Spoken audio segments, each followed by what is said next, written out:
여러분 만약 예를 들어서 부모님이나 조부모님이 조용한 시골에서 농사를 지으시다가 토지 한 필지를 유산으로 남기고 돌아가셨다고 볼게요. 토지는 개수를 칭할 때 보통 필지라고 칭하니까 이렇게 용어를 쓸게요. 만약 토지 공시지가가 1억 원이다.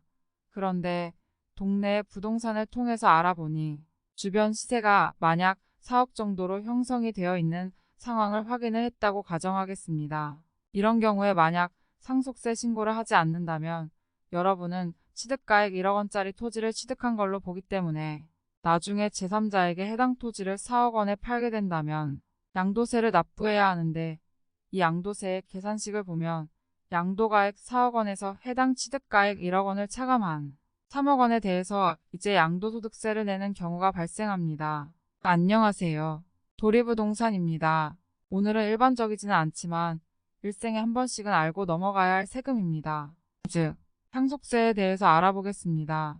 최근에는 해당 사항이 없지만 지난 몇 년 동안 우리나라의 주택값이 폭발적으로 올랐기 때문에 부모님들이 좋은 아파트 한 채만 가지고 있음에도 불구하고 만약 사망하시게 되면 상속자들은 상속세를 내야 되는 상황이 많이 발생할 것 같다는 생각이 들었습니다. 보통 상속세는 재산이 많은 상류층이 많이 부담하던 세금입니다.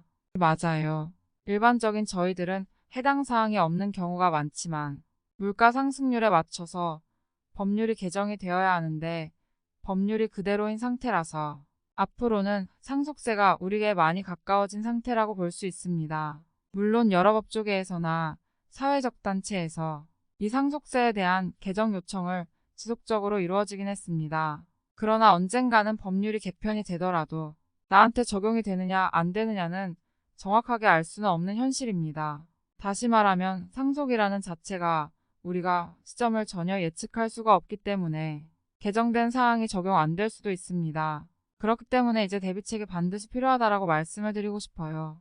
상속 재산의 공제 금액을 알아보면 배우자가 있다면 최소 10억 원, 배우자가 없다면 최소 5억 원까지는 전액 공제가 되기 때문에 상속세가 없습니다. 이런 상속세금이 없다면 세금 신고는 사실 하지 않아도 문제없어요. 이런 공제금액 아래의 상속재산이라면 보통은 관할 세무서에서 알아서 결정하고 종결이 되는 편입니다.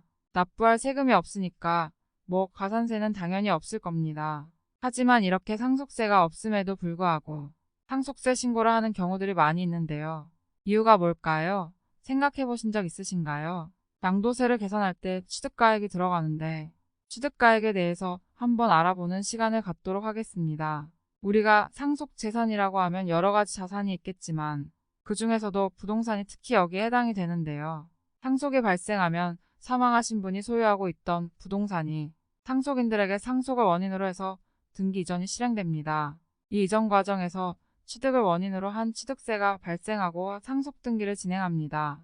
그러면 이제 상속계실 사망일 이제 나의 새로운 취득일이 되면서 이 사망일 당시 해당 부동산의 취득가액이 되게 됩니다.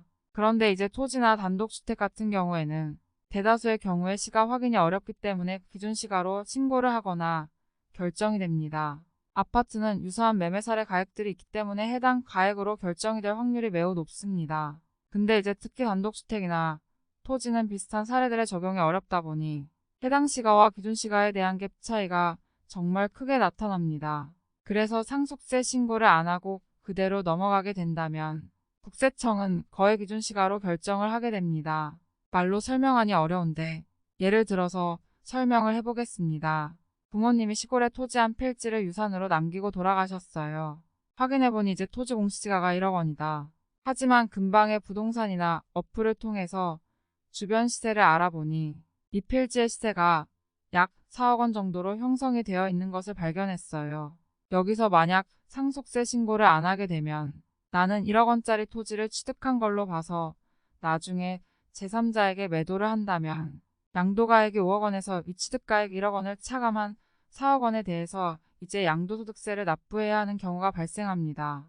양도차익이 4억 원이면 대략 세금이 얼마나 되는지 간편 계산을 해볼게요. 장기보유 특별공제는 무시한다면 약 1억 5천만 원 정도가 세금으로 나올 겁니다. 그러면 이 양도소득세를 어떻게 절세할 수 있을까요? 정답은 상속이 개시되는 시점에 토지를 감정평가 의뢰해서 취득가액을 4억 원으로 만들어서 상속세 신고를 하는 겁니다. 배우자가 없는 경우 5원까지는 세금이 없다라고 설명했으니 이제 기준시가로 신고하나 또는 감정평가를 받아서 4억에 신고를 해도 상속세는 없습니다. 통상적으로 감정평가 비용은 적으면 100만 원에서 많은 150만 원 정도 될 거예요. 적은 비용으로 나중에 양도할 때 세금을 많이 아낄 수 있으니 이 방법을 하지 않은 이유는 없습니다. 하지만 이 부분 대부분이 몰라서 못하는 경우가 많아요. 특히 토지의 경우에는 양도세 신고를 도와주려고 이야기를 듣다 보면 상속을 원인으로 취득했을 경우에 그냥 공시지가로 결정이 되어 있는 경우가 굉장히 많습니다. 물론 여러 가지 개별적으로 사유가 존재하겠지만 이렇게 재산가액이 적어서 상속세 부담이 적거나 거의 없는 경우에는 반드시 이제 감정평가 여부를 체크를 해서 평가 실익을 따져보는 게 필요하다는 생각이 듭니다. 사실 이런 내용을 모르시는 분들이 정말 대다수입니다. 그래서 이제 해당 내용을 통해서 관련된 내용을 꼭 알아서 활용하시기를 바라겠습니다. 단독주택에도 동일한 논리로 적용이 가능합니다. 예를 들어서 이제 시가가 7억 원인데 공시가격은 3억 5천만 원이라고 가정할게요. 그런데 이 주택이 서울에 있다면 조정 대상 지역이잖아요. 그래서 이제 상속계 실 당시 피상속인과 동일세대원이 아닌 경우라면 비과세를 위한 거주요건 인연이 필요합니다. 하지만 이 집이 너무도 낡았고 거리가 멀기 때문에 내가 거주요건을 갖출 수 없을 것 같다라고 판단이 된다고 하면 매매를 생각해봐야 합니다. 당연히 이제 양도를 했을 때 일반과세든 중과세든 양도세가 나오게 될 것입니다.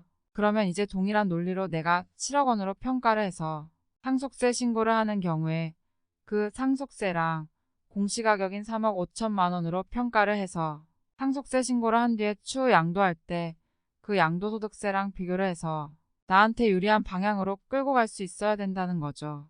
그래서 이제 오늘은 이렇게 기준시가와 시가의 가격 차이가 큰 자산의 경우에는 상속세 신고 시에 발생되는 세금의 여부와는 별도로 어떤 가액으로 평가를 해서 상속세 신고를 할지는 세무 전문가와 상의를 해서 나중에 발생할 양도세까지도 고려하는 현명한 여러분들이 되시기를 바랍니다.